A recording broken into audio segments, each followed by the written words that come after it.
American Indian. So this is written by James Adair, Esquire, a trader with the Indians and resident in their country for 40 years. Observations and arguments in proof of the American Indians being descended from the Jews. All right. Again, we're in the book A History of the American Indian by James Adair.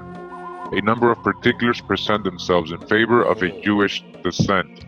But to form a true judgment and draw a solid conclusion, the following arguments must not be partially separated. Let them be distinctly considered, then unite them together and view their force collectively. Argument 1. As the Israelites were divided into tribes and had chiefs over them, so the Indians divide themselves. Each tribe forms a little community within the nation, and as the nation has its particular symbol, so has each tribe the badge from which it is denominated. The Sakem of each tribe is a necessary party in conveyances and treaties, to which he affixes the mark of his tribe, as a corporation with us thus their public seal. If we go from nation to nation among them, we shall not find one who does not lineally distinguish himself by his respective family. The genealogical names which they assume are derived either from the names of those animals, whereof the cherubim are said in Revelation to be compounded, or from such creatures as are most familiar to them. They have the families of the eagle, panther, tiger, and buffalo, and the family of the bear, deer, raccoon, tortoise, snake, and fish, and likewise of the wind. History of the American Indian by James Adair says, argument number 2. James says, by a strict permanent divine precept, the Hebrew nation were ordered to worship at Jerusalem Jehovah. Dodge the hijack, right? With the Jehovah, the B's and all that, and the J's. We didn't have that, all right? Paleo Hebrew, more like Yahweh, right? Hawa. And the true and living God, and who by the Indians is styled, what did I just say? Yahweh. Jehovah. Look at the Hawa. Hawa. Yahweh. Which the 72 interpreters, either from ignorance or superstition, have translated Adonai. Right? So they're saying they got from Jehovah, they translated that to Adonai. He's trying to say, how the hell did they get to Adonai from that, right? And it's the very same as the Greek kurios, signifying Sir, Lord, or Master.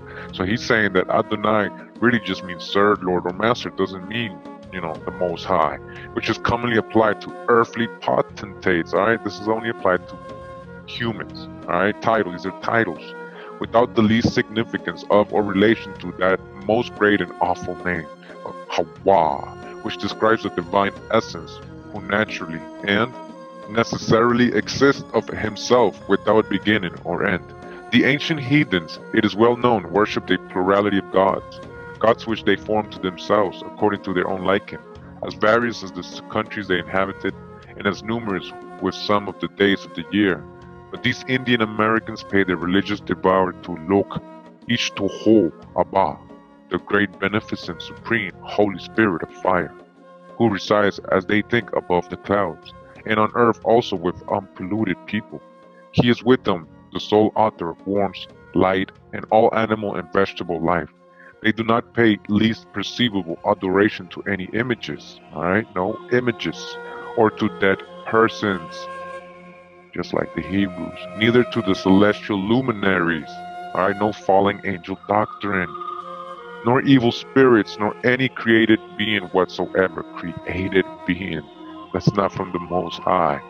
They are utter strangers to all the gestures practiced by the pagans in their religious rites.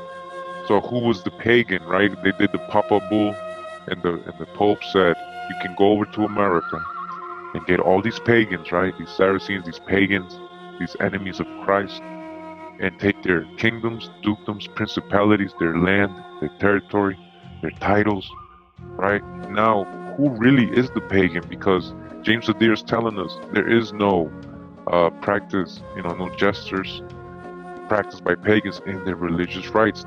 They kiss no idols, nor if they were placed out of their reach would they kiss their hands in token of reverence and a willing obedience. You're hearing this, right? The ceremonies of the Indians and their religious worship are more after the Mosaic institution,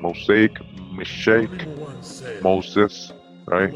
Deuteronomy, Leviticus, than a pagan imitation, which could not be if the majority of the old natives were of heathenish descent. For all bigots and enthusiasts will fight to death for the very shadow of their superstitious worship, when they have even lost all the substance. There yet remain so many marks as to enable us to trace the Hebrew extraction and rites through all the various nations of Indians. Alright? Again, there yet remain so many marks as to enable us to trace the Hebrew extraction and rites through the various nations of Indians, and we may with a great deal of probability conclude that if any heathens accompanied them to the American world or were settled in before them, they became proselytes of justice, and their pagan rites and customs were swallowed up in the Jews. Alright, so we're reading again